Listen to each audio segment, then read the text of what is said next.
Is it going to be the race we hope for? And the immediate impression is that Cambridge have gone off very fast indeed. And now the crew's beginning to converge, and this is where things could get very dicey indeed if they get any closer than this. Oxford are bound to try and push over a little bit, trying to force Cambridge out of the fast tide, and it's up to Henrietta Shaw to hold her place. Oxford, remember, this side have the advantage of the Middlesex bend as they come down beneath the Fulham wall now, and they're beginning to pass the boathouses.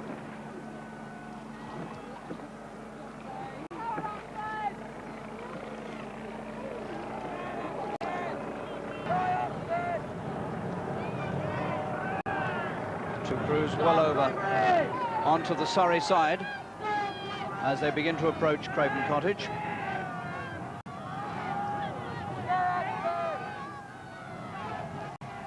The crews again very close.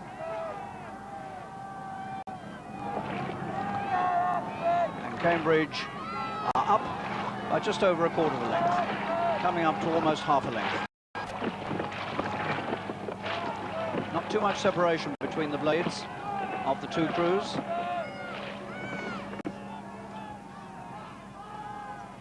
This is what Chris Bailey was saying earlier about if they're this close, it becomes a very tough coxing job. I think the umpire's had his flag up once already, but the crews now are really neck and neck as they come to the crown of this particular bend. This point will be very important for both crews. Both crews still striking the same at 35 strokes a minute.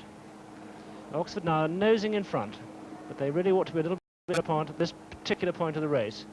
Now they've got to go right away from Cambridge in the next half a minute if they're going to have a chance when it comes up onto the Harrods Bend. They're just about, well, half a canvas.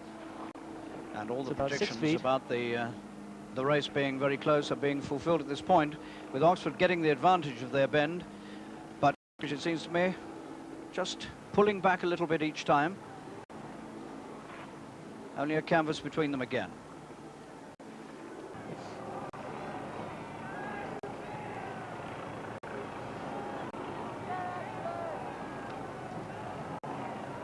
Oxford have got about half a length now, but they need all that and a bit more. They're getting very close together now, and this point of the race, that's not very easy for either crew, but as long as they stay on this course, they shouldn't actually clash. Just below Hammersmith Bridge. 1 second between them at the mile. Oh, and they are almost touching. The blades almost touching. They did touch. There may well have been a clash. Neither crew willing to give way, neither cox willing to give way, and again almost touching there. And they clashed again there, so there is clashing.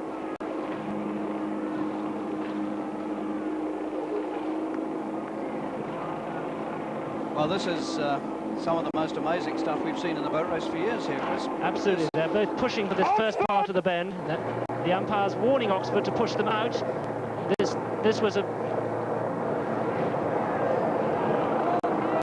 this first mile and a half or so of this quite extraordinary race, and all the predictions are coming true.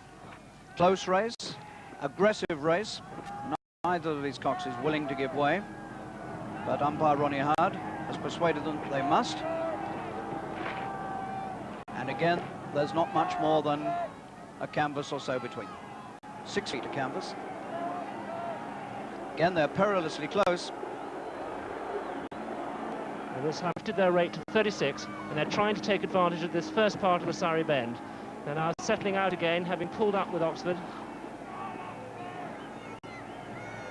Well, we haven't had a race as close as this for a long, long time. Not for a long time. Now Oxford have got to stay with them now, as they've got to see their way around the first part of this Surrey Bend and hold level with Cambridge along Chiswick.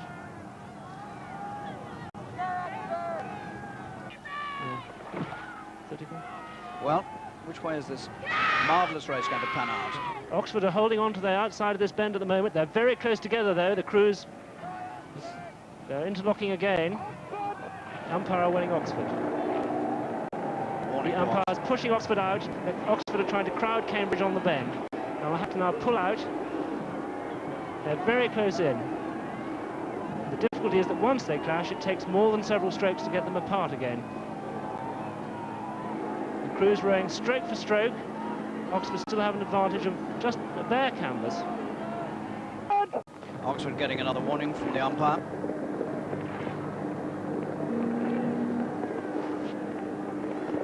And Oxford are moving ahead, 3/4 of a length. Because very shortly the bend will turn against them. Oxford pulling out to nearly a length now, it's just under a length. Crews still rowing more or less stroke for stroke.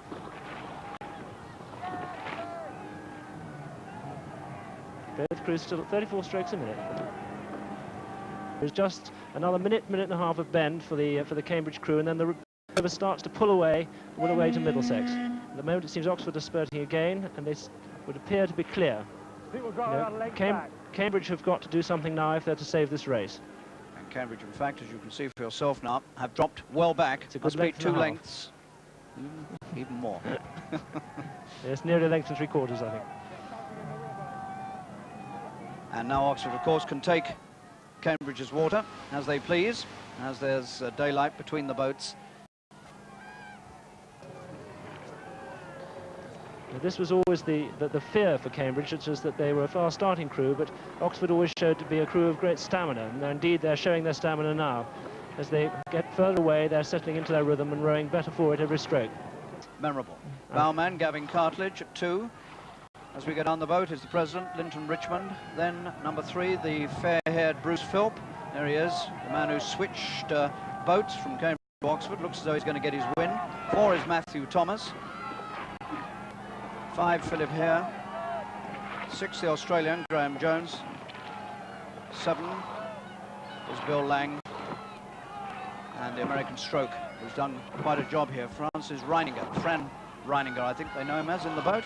And the American cox, Seth Lesser. Now this Oxford crew really rowing well as they find themselves comfortably in the lead at this point. They rowed with great determination and experience. One of the advantages that this crew have had is that they have, well, by and large, they're two years per man older than Cambridge, and that makes a lot of difference when you've got to row in a race of requiring great stamina and great determination. I think the stern of the Oxford boat have shown great determination in rowing the outside of that bend. I think the gap at the Barnes Bridge was about 10 seconds, so they're about on the 1% margin at the moment. It's somewhere around 3 lengths.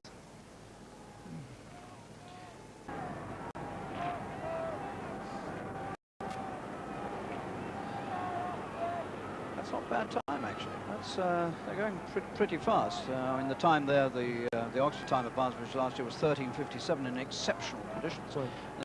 14 seconds, 15 seconds outside that now. These are 2 very good crews, you know, by the standards of recent years. When Oxford has produced exceptional crews, these 2 are well up to it. You know, it's only now where Cambridge realise that they're within 2 to 3 minutes of home and some way down that it must be becoming harder and more dispiriting for them. You know, the crew in front has everything to look forward to, and they can row and think about each stroke one at a time. They've got over the hard part of the race, and they showed, as I say, great character in doing so. You know, Oxford, I think, could pulled. There was always that danger. The umpire told me that in the practice race for coxes there was a considerable amount of difference of opinion between the coxes as to where they should be. Now they're building up for the finish here. Oxford rowing well. Win. There it is. Oxford crossed the line. Winners again. 10 in a row. Oh, what a race it's been. And no disgrace for Cambridge. An unofficial time we have for it is 17 minutes and 10 seconds. And that is pretty fast rowing. Cambridge crossed the line. They'll be totally dispirited, but really the opening stages of this race were memorable.